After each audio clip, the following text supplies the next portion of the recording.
It doesn't count as a review if it takes longer to say it than it does to think it up. Let's talk about Four Brothers.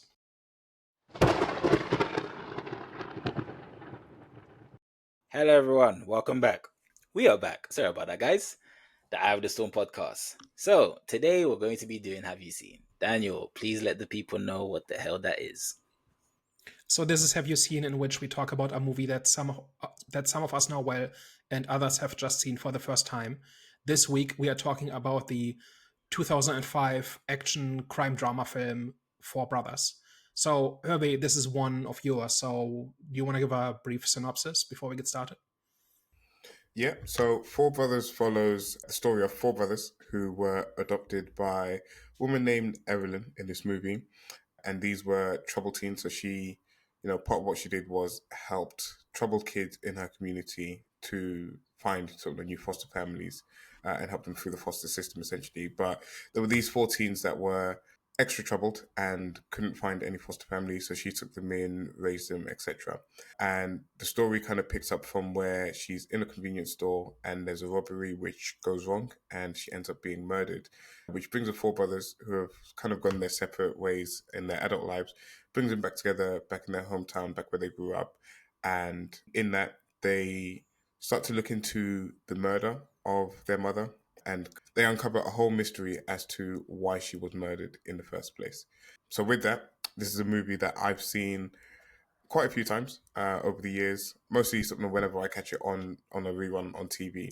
It's always one that I vividly remember. There's like particular scenes that I always remember. So things like when they're in the house and there's like the whole gunfight that's happening outside the house. That's like one scene that I always remember from the movie for whatever reason.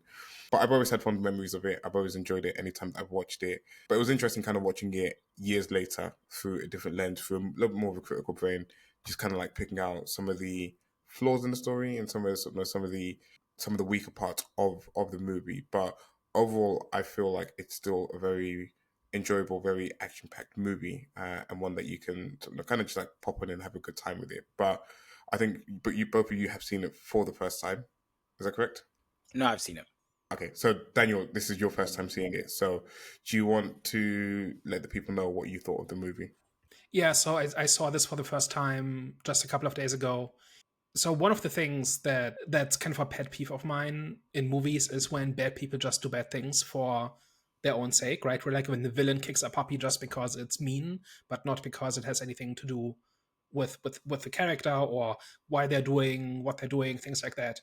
And so in movies like this, I'm always on the lookout for characters having like a theory of violence or theory of cruelty, as in why are they violent, why do they do the things they do, what are the circumstances that make them be this way, what do they hope to get from it, what's their calculation, what do they care about, all of these things.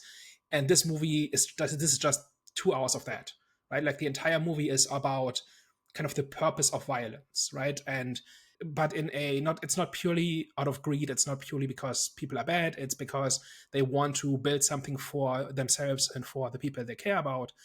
And their way of doing this is through violence, right? So you've got your corrupt police, like police officers, you've got your gang members, you've got like everything in between. And this movie, I think, is very smart about why these kinds of dynamics exist. And so I, like in the first few scenes where where they show up to the funeral and like where Evelyn is killed and then the sons start showing up to the funeral, it looked like a pretty well made movie. And then over the next 10-15 minutes, it started to become clear that this movie is about violence and the purpose of violence in this kind of environment. And that's where I got really interested. And then it doesn't stop for 2 hours, right? Like every character in this is in some way a reaction to the environment they live in and the options they have and the strategies that they have. And there's always a logic to the violence, right? Whenever they interrogate somebody, whenever they threaten somebody, whenever they kill somebody, there's always a reason for it. That I thought was really interesting. And Um, Jonathan, your thoughts as a recap? yeah, overall, I like this movie. It was good watching it again. I just think that for me personally, what got me into it was just the premise. Even though it is cliche, I do think it's good cliche. There's just certain things which I can just watch repeatedly over and over again, and I think this was one of them. And just kind of having like, I think there's always like to like interracial relationships amongst friends, brothers. So see, this was interesting because you had different, even though they were brothers, they were three like different perspectives. I wouldn't say different perspectives, but like different cultures in a way. Even though they were a bit similar, but you could still sort of tell that they were different in cultures and kind of seeing that come together. I feel like they worked very well, especially when it comes to like their performances. So I think overall for me, I enjoyed it. Of course, like I said, it was cliche. I do think the plot was pretty predictable, but besides that, I just think it was like a nice, good, fun movie that you would add to your like movie marathon list or like a movie night. So I guess first question is mainly around the premise of the movie. So of course this movie is called Four Brothers, and these are a bunch of troubled boys that have kind of come together and are almost like a found family under Evelyn, where she's taken them all in from their different walks of life. And this movie does its part to try to sell you on the idea that these are four separate brothers that have come together. I guess first question is, did you buy into the idea that they were brothers? Did you buy into sort of the idea that they had come together, drifted apart, and were kind of like rediscovering themselves? And also, how do you feel like that served the purpose or served the narrative of the movie? So I absolutely bought that this was a family, and whenever they are together in a room just interacting as brothers, I absolutely bought it, and I thought the movie was really elevated by the dynamic between them. And you called them found family just a minute ago, and I don't think they are. I think they're just family because they grew up with each other and they have no memory of any other family, right? Like found family is when the people you meet in life become your family because you have more in common with them and you feel more kinship with them than you do the people who you happen to be related to. And here they're not biologically related, but they grew up in the same household with the same mother. They have a lifetime of shared experiences, and so I think they are genuine family. And I think that movie absolutely lives from that, because that also underpins all of their motivations, right? Like pretty much everything people do in this movie is for family. Yeah, I agree. The only thing that I thought was I didn't really think there was that much character development. I think they pretty much, I wouldn't say stayed, actually kind of in a way, I would say, I feel like the way that they started and the way that it ended, yeah, there was some sort of growth, but it still felt like they were still, I wouldn't say they were all children, but it still felt like they were the same. It's so hard to explain. But I think when it comes to character development, that for me wasn't necessarily the issue. I just didn't think there was much growth. And obviously one of them, well, spoilers, like we can do spoilers, I'm guessing, but one of them died. So I don't really think he had that much time for any growth. And the other three, yeah, I feel like they kind of started the way that they ended. You could tell one was the mature one. When I say the mature one, I'm saying the one with the family. One was pretty much still like, I wouldn't say bad boy, but he's like he's got his girlfriend, Hispanic girlfriend. I say Hispanic girlfriend because I think the other guy, no, he didn't have, the other brother didn't have a Hispanic girlfriend, so apologies. But yeah, so one obviously Tyrese, his character was pretty much like the playboy in a way, still kind of childish but still mature like in a way, and he ended like that. And then obviously you got the Mark's character. I don't know what the age difference was, but he felt like he was like the older brother in a way. But he didn't really see much change. Of course, at the end, he's kind of like I said, he's like the elder of them all.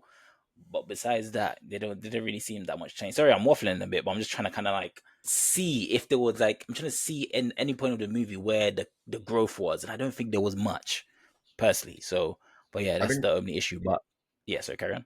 I think I agree with you with that in the sense that the whole premise of this movie was this woman that was so all about her community and all about helping people that from troubled backgrounds. And of course, she worked in placing a lot of troubled kids and troubled teenagers in foster families so that they can have a better upbringing and have sort of better opportunities. And of course, these are the four boys that she brought in and she helped raise and she helped to guide.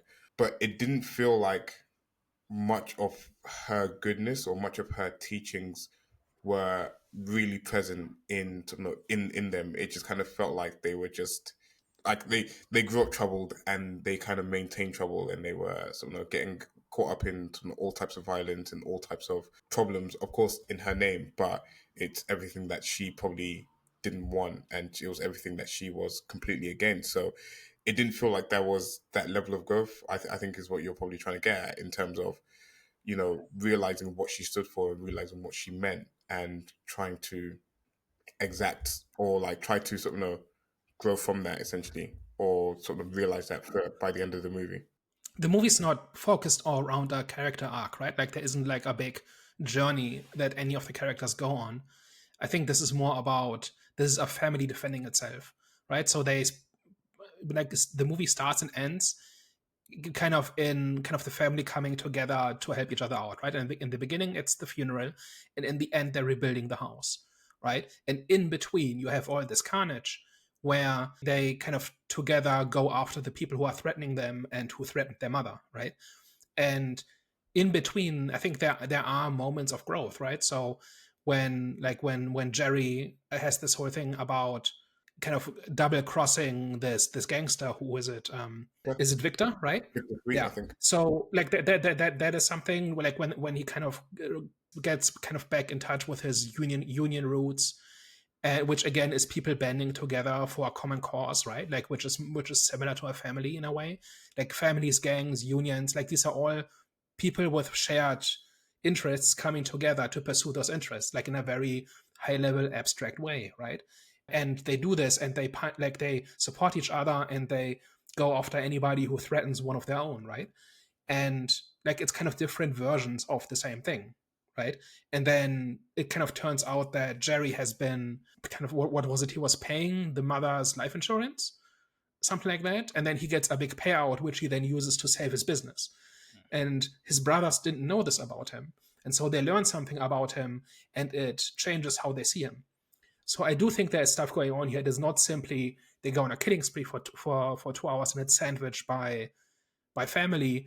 There are moments in here where characters learn things about each other, and it's how the brothers view each other that kind of really underpins all of this, and that changes over the course of the movie. But I think for me, anyways, I feel like those moments are very few and far, and I feel like Jeremiah in this movie was definitely a lot different to his brothers, and definitely had, different kind of like moments and reactions to certain things. But for example, what's his name? Like Bobby, just kind of felt like he was one note and the same throughout. He was very like hot-headed, very aggressive, very brash, and the way that he was speaking to people and the way that he handled everything. And kind of like likewise with Jack and Angel as well. It didn't really feel like I was getting much from there. And the reason I even brought it up in the first place was the whole premise of the movie is about four brothers, and it's about, the boys that grew up together.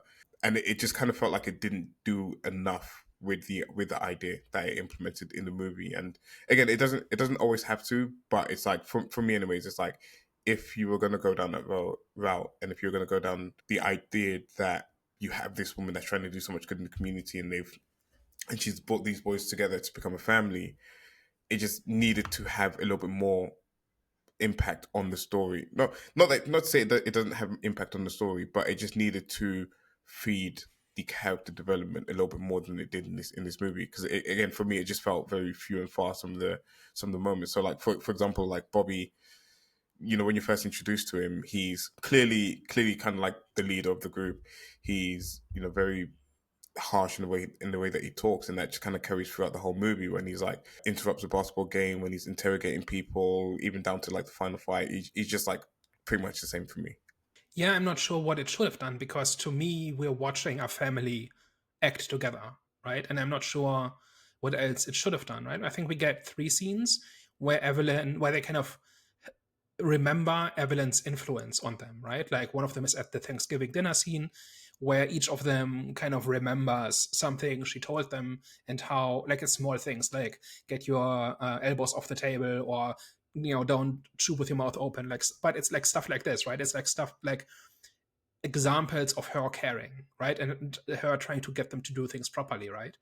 And then there's another one, I think Bobby at one point, I think it's at the end, when he goes back to the house, he briefly has a vision of her, right, where she basically tells him that he's doing all right, or something to that effect, right? And there was another scene that I don't remember right now, but like you said earlier, like they're still criminals in some way, right? And I think Jeremiah is the one who has gone straight, like the only one who really has gone straight, right? At the very, very beginning in the funeral scene, like the cop asks Bobby if he's gone straight, and he says straight-ish, right? And everybody, like all of them kind of have like a checkered past, and none of them have fully left it behind, but they all have tried to different degrees, right? But I'm not sure that that was kind of the win condition in a way. Like it's not like Evelyn failed because they are not model citizens, right? Or she didn't fail because they're still criminals or have criminal records or have a criminal past, or however you want to slice it.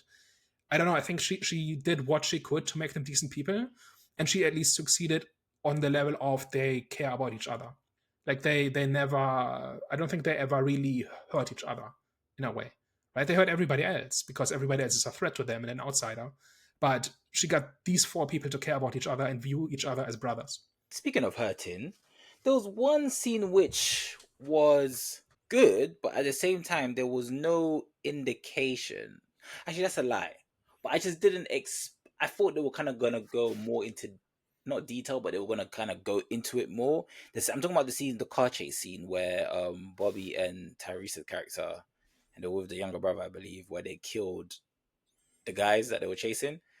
I didn't know, like, even though they were violent and they were like, kind of like you could tell that they were militant around their neighborhood, I still didn't get that feeling that they were killers.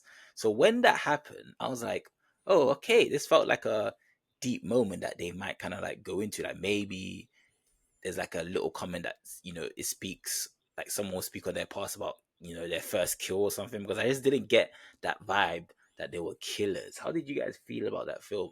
About that, the first kill that we saw them do? Was that something which you thought that was right and it was expected, or because I knew someone was gonna die. I knew maybe they were gonna kill someone, but I thought it was gonna be more of like a build up, like in terms of like that happening, and we were gonna see more in terms of their character of just kind of like knowing, not even knowing, but just just back to what I'm saying, just like just a bit of a revelation in terms of their story, in terms of their first kill, etc., etc. I feel that it felt like they didn't really do nothing with that, which I feel like they should have. Well, it's clear that they are violent and that they have in various forms of a criminal past, right? Yeah. So, like, and I don't remember like where exactly in the movie this happens, so I'm not sure what happens before it and after it. But like they've been violent the entire time, right? They throw a guy out of the window and basically threaten to let him die there if he doesn't give them the information. Yeah, but Right? For these are example. all like bluffs in a way. Because that's what I'm saying. Like Sure. a lot of people bluff, like especially like a lot of people in those type of areas, they bluff and they do things that will obviously threaten someone with death, but deep down you can tell that they're not like, they don't really want to kill that person. And that's kind of like the vibes that I was getting from them. So that when they finally did it, and obviously it was a reasonable why they're doing it. Obviously they're doing it to avenge their mother, 100%. But I just didn't know that they had the heart to do that. And if they did have the heart to do that, I kind of wanted to know if that was their first kill or have they killed people before, and like what's the story behind that. That's kind of like where I'm going at with my point. So if you got the feeling that okay, they've probably killed someone before, they had the heart to do it, then hey, then fair enough. That's sort of what you thought. But for me, I just didn't think that. I just didn't feel like they were killers. I just felt like that is their background. They've been doing this their entire lives. Like that's the kind of the environment they grew up in, and that is the kind of past they have. And I think, if I remember correctly, those were also the hitmen that were after them, right? That they shot. So it's not like they just went after some random people. I think throughout the movie they are very deliberate in terms of how violent they are and how much violence they use. When they crash this basketball game, they kind of put on a tough guy act, but they're not really hurting anybody. And there's this one guy who I think is the brother of the guy who saw the killing, right? And they kind of rough him up, but they don't hurt him. They just intimidate him. And so they always use as much violence as they need. And if there's hitmen chasing you in a car and they've been shooting at you, the only way to come out of that alive is to kill them. So No, they were. I think They were chasing the hitman that killed Evelyn. I think the hitmen come to their house and then they drive away and then they chase after them, right? Is that right? There was one. No, was that a different scene? No, that's a different scene. So this one is when after they've spoken to the brother and they've got the description of who the hitmen were, they go to the bar where the hitmen are at, and then the hitmen recognize them, and then they kind of have like a brief sort of exchange of gunfire in the bar. The hitmen get in the car, and then they chase the hitmen down and eventually kill them. Yeah. Oh, yeah, that's right. But people, like both sides have been shooting each other at that point. So Just like a stern talking to is out of the question at that point. Yeah, I don't know. I don't know. I kind of agree with Jonathan a little bit on that one. Just mainly again because of like their background and because of the influence that Evelyn had on them. To me, it didn't seem like they had that in them to. Well, the movie does show that they are, extremely violent and use unnecessary force. But I think there was like a comment that was made by one of the police officers at the start of the movie where he says like, "Oh, they're kind of bad." But you can consider them like congressmen based on some of the upbringing they had compared to what they would have had, what they would have been, or what they would have turned out to be if they didn't have Evelyn in their life. So that kind of speaks to that. Yeah, they were tough, and yeah, they were bad, and yeah, they sort of had a bit of a checkered past, but it didn't quite seem like it stretched to the extent of killing people. But again, this movie's kind of all about the action. There's a lot of sort of crazy action that happens in this, so I kind of understand why in this particular movie it played out the way that it played out. But I think in a movie that was exploring its themes and its topics a little bit more, it probably would have sort of dwelled on that a little bit longer. They probably would have wrestled with the idea a little bit more about whether this was like their first kill or whether it's like something that they had done before. Because when they even shot the guys, wasn't the little brother there? Because I swear the little brother was there, right? And then he was shocked in a way. Like he had a moment of like, oh. Yeah, he had like a look in his face of like shock and like what the hell just happened. Even though they So that kind of like, even that with me, I was like, that implied that, oh, okay, like that maybe his first time seeing them kill someone, and that was a shock to him. So that's why I was like, oh, that was a shock to me as well. And that's why I thought they were kind of gonna like maybe even just like a little dialogue scene where they have a conversation and they just, and you might even say the first time. I remember the first time I killed someone. I don't want it to be too corny or cliche, but just something that gives us, because they did it and then went on to killing more people. I'm thinking, oh, okay, so we're not gonna kind of like talk about the in between from being just guys that are kind of bluffing, but I like Daniel says using as much violence as needed, all the way to straight murdering guys. You know what I'm saying? So it was just that gap that I wanted them to kind of like fill with just a little dialogue scene. It was something that tells them, yeah, just a little backstory. We get an outright exposition scene, right, where they arrive at the funeral one by one, and the cops explain to each other just how bad they are, right? So we are getting, like, I do think it is woven into the dialogue that we can kind of get an idea about what kind of past each of them had, and that kind of relates to what they do. Kind of moving on from that, how did you feel about how the plot unfolded and the mystery behind who was behind the killings and why she ended up dying in this movie? So I do think the movie repeats itself a little bit too often. So, like, especially in the middle, I thought it dragged quite a bit where I kind of made similar points. But like, I think you could streamline the plot by taking one or two steps out. I think I'm not sure which ones, but it seems more complex than it needs to, and there seem to be more escalations than there need to. And I think that is kind of my big criticism of the movie, is that once we get to the finale, it kind of all makes sense, and like the movie's making its point, but it's kind of like the way it takes to get there, I think, is too long. Me, I don't have an issue with it. Like I said, it was predictable, but at the same, well, not the reason why they killed the mom. That wasn't predictable. But in terms of like, obviously knowing who's behind it and stuff, yeah, that was pretty predictable. But yeah, I didn't have an issue with it.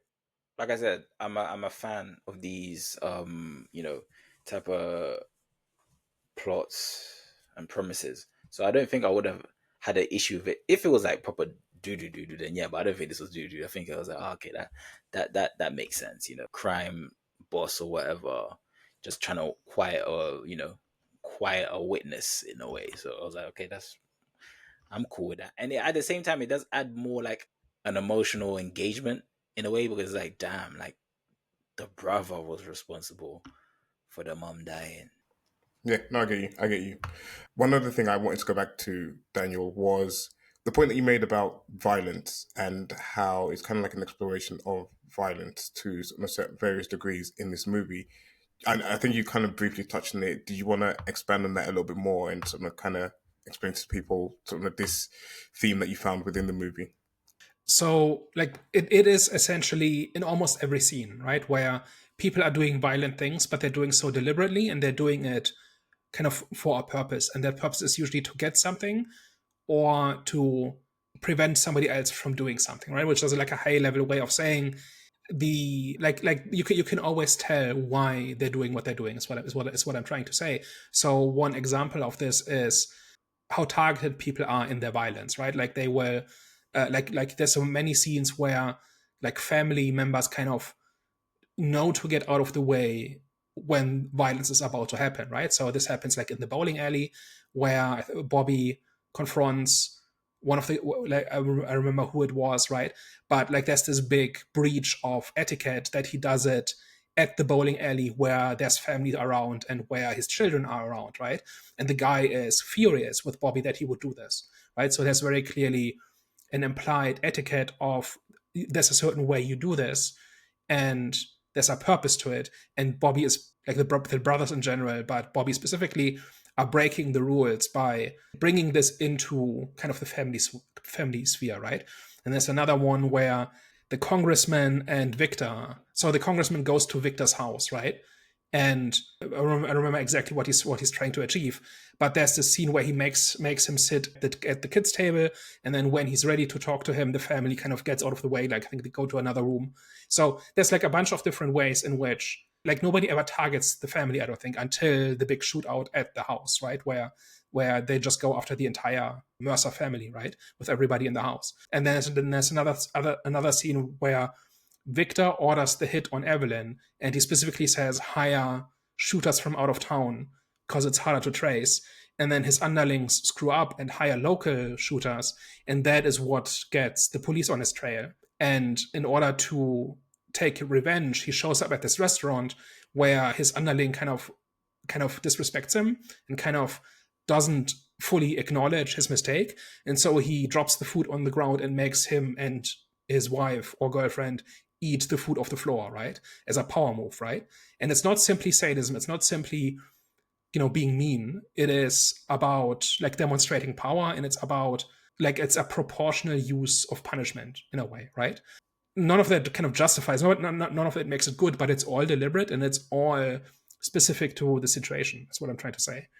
And the movie, I think, is very thoughtful and very deliberate about this, where anytime, like in almost all cases, there's maybe one or two exceptions, but in almost every scene when somebody uses violence, it's strategic.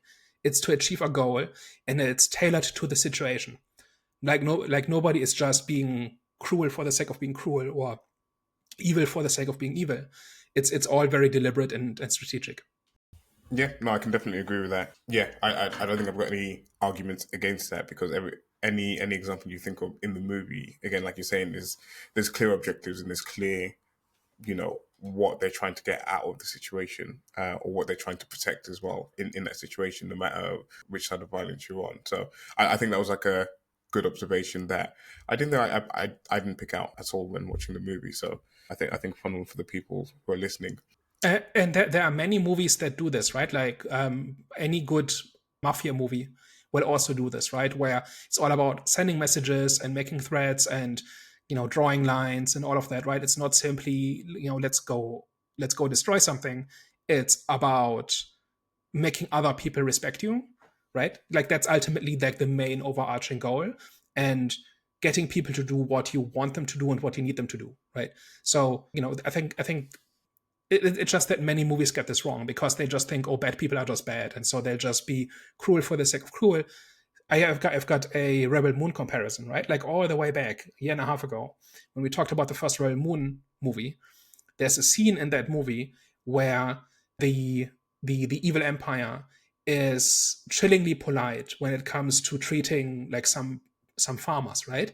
And then randomly they will just lash out with extreme violence. And it's not simply about intimidation. It's not simply about sending a message. It's not simply about showing who's in charge. They're just bad people, and that is why they do bad things. And so that is an example where kind of the violence is kind of random, which could have a method by like random violence by itself can have a method as well, right? It's just purely about pushing other people around that can have purpose too. But in a lot of the movies like this, the bad people just do bad things because they're bad people. And so I really perked up when I saw this movie and saw how on purpose the violence was. And like it's not the only movie that does this. It's not the best movie or it's not the best version of this, but it is very firmly baked into everything that happens in this movie. And you can even see it in some of the biggest movies as well. So I know that there was, or you also highlighted in Dune Part 2, where Frade Rabin, if I remember his name correctly, had just like those like random outbursts of violence to his subordinates. And it was just like the idea of like, how does that breed loyalty and how does that breed respect to you if you're just killing people at random? And even in this movie, where Victor Sweet kind of exercises his power a little bit too far, and I don't think there's like many examples of him being super cruel or super rude to his subordinates. And actually, if you're in a criminal setting, you can almost justify what he did, even though it was probably a little bit too far. But you can understand the rage that he had because he gave them a simple task and they did it wrong, and someone needed to be punished for it. But even in this movie, when they're handling the element of violence correctly in terms of it not just being random, there were still consequences to it, and there's still the ramifications of it, and it's felt in different parts of the movie. So I mean, for Victor Sweet, it ended up in his comeuppance where his subordinates essentially flipped on him because they didn't like the way that he was treating them, didn't like the way that he was handling them, and almost kind of contradicts the four brothers because obviously they came together, cared about each other, had each other's backs, and would do anything for each other. Whereas him, he kind of just like treated everyone as if they were beneath him, and that didn't breed the loyalty that was required for him. And even in Jack's case, again, it's like you understand like the violence. You kind of understand why they're pushing the boat with some of the violence that they're doing and why they end up killing the hitman. But then it also still has consequences where Jack is then caught out in this situation that they find themselves in and is essentially killed. So it's not all violence just for violence sake. There is reasons for it, and there's also consequences for it as well in the movie. Yeah, the Dune thing is like the thing about the Harkonnen there is that in Dune, every faction has kind of a theory of power and authority, and there's like a method to what they're doing, and the Harkonnen are just the bad guys in some way, right? Like I left this story pretty much in every other way, but it's really a matter of why is anybody loyal to them, right? If they will just randomly kill you just for standing there, right? That's a whole other conversation. But like to bring this back to Victor, like you said, like it does not really instill loyalty in him. Like nobody will sacrifice anything for him. But at the same time, like when they openly defied his instructions, he had to send a message, right? And it wasn't so much about punishing that one guy who, like, he not only got his order wrong, he also ate while he was talking, right? So, like from Victor's point of view, he had to assert his dominance and his status, and humiliating this one guy by making him eat off the floor was not so much about punishing that guy. It was about showing to everybody else, this is what happens to you if you do the same thing. So obey me or else, right? So there was a purpose to it, and it was also proportional. Like he didn't shoot the guy, right? He could have probably gotten away with it, but he kind of just humiliated him. And the same thing with the congressman, right? Where he makes him sit at the kids' table, and like on paper, the guy is more powerful than him, but he has to do what Victor says, and he's embarrassed and he's humiliated, and he does it anyway. And I think the children even ask him, like, did you do something bad or something? He said, yeah, I did. You know what I mean? Like, he has no choice, right? So it's a pure power move, but it's a way to, like, it's a way for Victor, like, this is how the rules are, like, this is how it works, and it works in that kind of environment. Any other positives that you had coming out of the movie? I think it's a well put together film. I think the pacing was good.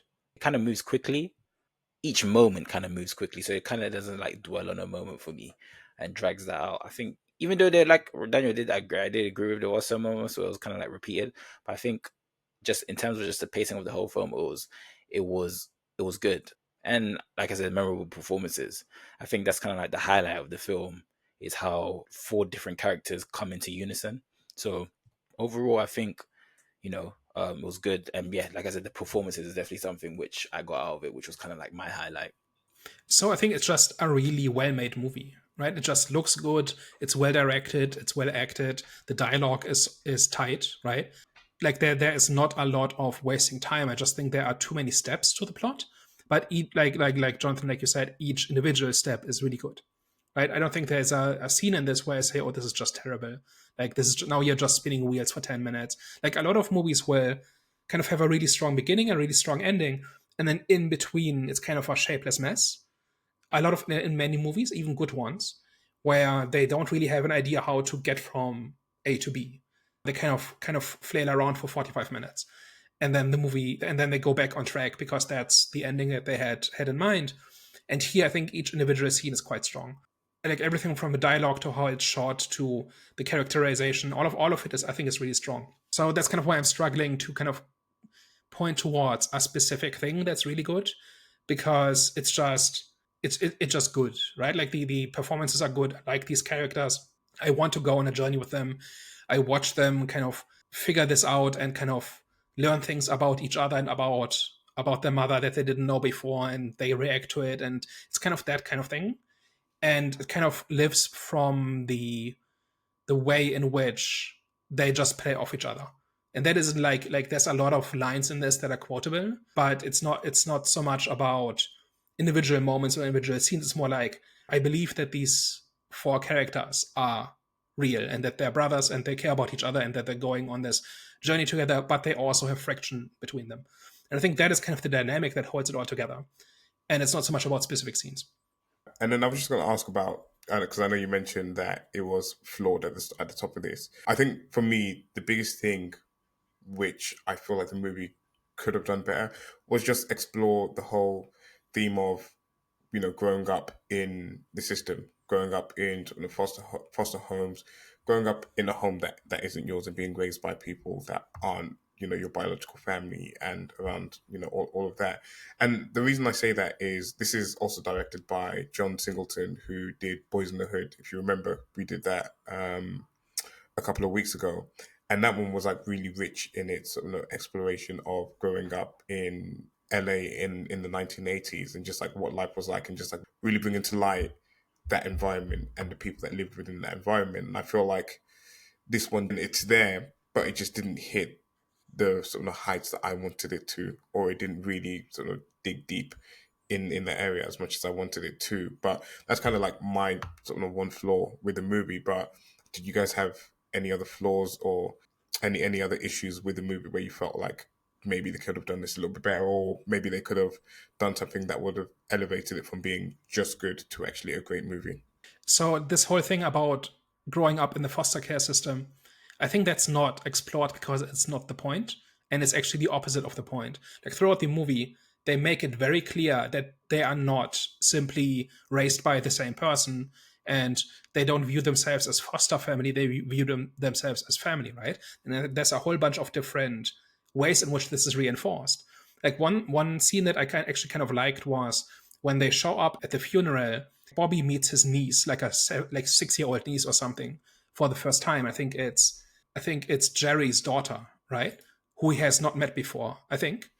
And she's confused because why is this white guy calling himself her uncle, right? And he explains, well, there's more than one kind of uncle and, and so on, right? But in his mind, they really are brothers and she really is his niece. Like he's not just being polite. He's not just doing it out of obligation. This is actually the case.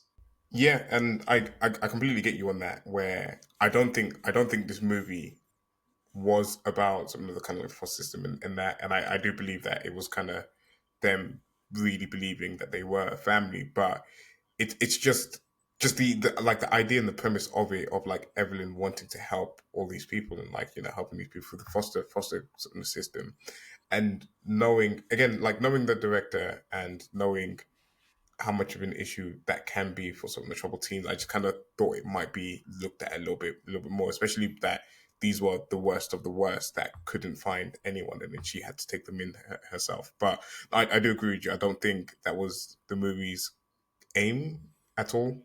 But it's just maybe like a selfish gripe where I kind of wish that it was included or was woven into the story somehow. Yeah, and I think there's more examples as well, right? So that's the scene where they shake down the guy who's the brother of the guy who is witness to to Evelyn's murder, right? And he's confused about why are they calling each other brother.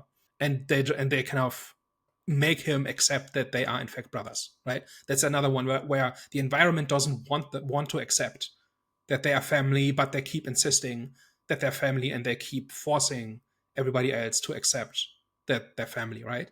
And then the other example I had in mind was when they are at the reading of the will, and there's this lockbox, and they kind of divide up Evelyn's possessions. She kept like their adoption papers and like birth certificates and stuff like that, and that is the first time they saw those documents, right? Like one of them said, "Oh, I'm actually from Detroit. I never knew."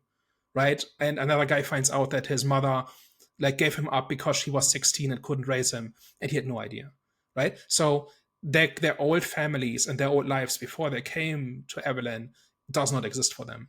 And then when they find out, it doesn't matter. It's trivia, right? It's interesting, all else being equal, they would like to know, but it's not important to them. It doesn't, like, once they know this, it doesn't change who they are as a person. It's a bit like back when like DNA tests were all the rage, and like 6 or 7 years ago, people would do like 23andMe or my ancestry or all these different companies, and they would make YouTube videos kind of reacting to the results. And sometimes people would have existential crises because the test didn't say what they thought it would say, right? And it kind of changed their their self-image and their sense of identity. But it didn't actually change who they were. Like, it didn't change their life experiences. It didn't change any of their connections to anybody else, their parents or anybody else. You know what I mean? Like, I did a test like this, and it's got some things in it that's a little bit surprising. Like, there's like evidence that like around 1850, like a Swedish sailor had a very successful shore leave. That's kind of implied by my results, right? But doesn't matter, right? I'm not Swedish because of this, right? Like, there are people who would after that call themselves Swedish in that example, right? Because their DNA test came back 5% Swedish. And my attitude is, no, it's like, this is trivia. It's not important. It doesn't change, your life experience doesn't change how you relate to other people. Similarly, when they find out who their biological parents are, it's nothing, right? Like, they take a note of it and they move on, and they never mention it again, because Evelyn was their mother, and these four guys are their brothers. And I think that is the point, right? It's not simply a mistake that like this is not dealt with. This is not like the guy didn't forget to put this in the movie. Like, he goes out of his way to make the point that this is a real family. One other thing, I have one more thing to bring up. So one thing that like I had not heard of this movie before I sat down to see this, and like I have no idea what its reputation is. I have no idea like what people say about it. Like, as I was just watching it, going in completely cold, I was kind of a little bit blown away, because I think it's just a really solidly made movie. And then I went on to things like Rotten Tomatoes and looked at some opinions, and I was actually a little bit taken aback by how negative it is. So on Rotten Tomatoes, like the audience score is 80%, so people generally like this, but critics is 53%, which should indicate a pretty bad movie, right? Like, if only half of critics say, yeah, this is okay, like okay or better, then that's usually not a good sign, right? And 50% often means it's very polarizing, where half people really like and half people really hate it. But when you look into the negative reviews, it's basically just saying, oh, this is trash. Like, this is just juvenile, like nonsense. It doesn't mean any, like, it doesn't say anything. It's just pure violence for its own sake. It's just, things like that. And I was really surprised by that. Hervé, specifically, like, you've seen this movie a bunch of times. You've presumably heard people talk about it or talk to people about it. Is that kind of how it is? Like, is this really like a not well liked movie? I actually haven't spoken to many people about this movie, to be honest, and I didn't know what the Rotten Tomatoes was of this movie. It was just a movie that I'd known, that I'd seen several times. I don't even know if I watched it with family or not. It's kind of like, my memory is terrible, by the way. I've got goldfish memory.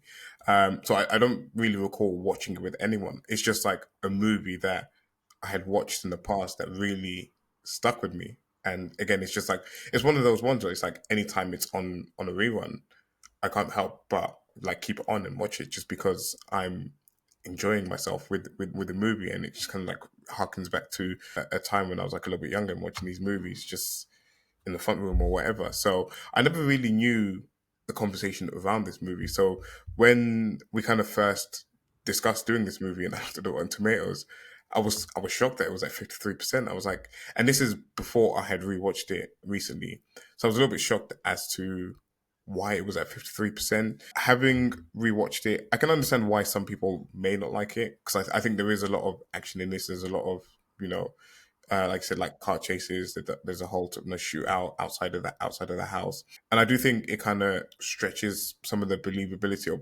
what's really possible and how things would actually play out. But I think if you can look past all of that, I think there's again like a really solid movie in this, which I think we've all come to an agreement on. So yeah, I don't know where I don't know where the 53% comes from, but I can understand why some people maybe turn off with the movie. But yeah, I think 53% seems a little bit low for me, anyways. Yeah, a lot of people I think just don't like the whole like macho kind of attitude that kind of goes into a lot of these characters. But I think it's not so much like this is not a Michael Bay movie, right? Where kind of the attitude of the director kind of bleeds into that kind of thing. I think it's very deliberately chosen to say, okay, this is this kind of environment, this is the kind of person this environment produces, which just makes it kind of a interesting companion to Boys in the Hood.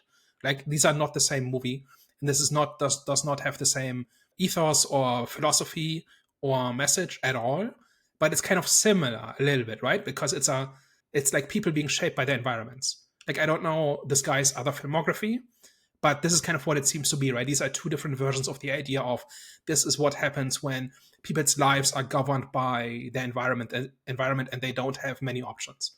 They're kind of just dealing with it in the best way they can, and some people deal with it better than others. Like, if I had to summarize those two movies, which are the only ones I think of his I've seen, that's kind of how I would do it. I just checked. I didn't know actually he did Too Fast, Too Furious. So I don't know if you've watched that, but he did do Too Fast, Too Furious as well. I have a feeling that kind of breaks my theory, so let's not watch that. But he actually has a very interesting filmography. He actually has, and I didn't really realize this, he has a lot of classic, what seem to be kind of like black classic films. So he's also done, things like Baby Boy, Poetic Justice.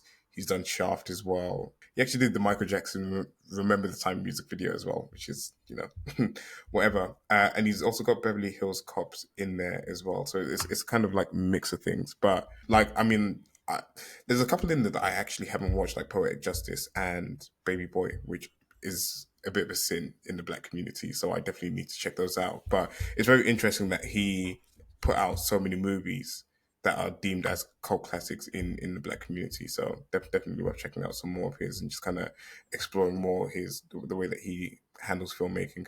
Yeah, and there's definitely stuff in here, right? Like, we've talked about family, we've talked about justice, we've talked about authority, right? These are all ideas that are in this. And so I just don't get how somebody can watch this and say, well, this is just dude bros shooting guns for 2 hours, right? Like, nothing to it. Like, one review says, feels like a nervous student's heavily footnoted thesis film. Another says, Singleton, bereft of serious ideas, now appears to have nothing more to offer than plenty of bang for your buck. Essentially saying this is dumb action. This is not dumb action. This is very intentional. This is, in fact, saying stuff. And I think it's, like, this is kind of why I don't listen to critics. Like, I find them to have negative value when it comes to assessing what a movie is like and trying to understand a movie in almost all cases, because like they will say stuff like this, right? Like, no matter how much you dislike the movie or like this kind of movie or the feel of this movie or what this movie has to say, you cannot objectively look at this and say it has nothing to say. It's saying plenty of things. You cannot like it, you can be unconvinced, but it's there. And so for so many critics, like not all negative reviews are like along those lines, but a lot of them are. So let's call it 30 to 40% of critics to just say, "Oh, this is just junk. It's just a glorified Michael Bay movie, like with just a bunch of explosions and gunfights, and that's it." Like, there are many movies like this, and this is not one of them. So this has really reinforced my dislike for like professional critics, because they should be helping you understand a movie, or at least understand what kind of movie it is and like what this movie is doing and whether it's worth watching or whatever. And this is just outright disinformation. Like, it's outright incorrect, and that is weird. Like, this is not the only movie where this has happened, but it's like really jarring, because like this is not I wouldn't call this a masterpiece. I would just call it a really solid movie. And even a movie that does not quite deliver on what it attempts to do, you can still see what it does attempt to do. And there's just no way you can honestly look at this and say this doesn't attempt anything. Whoa. All right, guys. Thank you very much for tuning into today's discussion. Hervé, may you please do the honors. If you reach this part of the episode, of course, we appreciate your support and we appreciate you rocking with us. As always, if you liked what you heard today and you enjoyed our discussion, you should probably tell a friend. And if you hated everything and you thought we were chatting a bunch of nonsense, you should probably tell an enemy. We are the Eye of the Storm podcast. All right, guys, you heard it here first. We'll catch you next time. Au revoir. Ciao. Bye bye.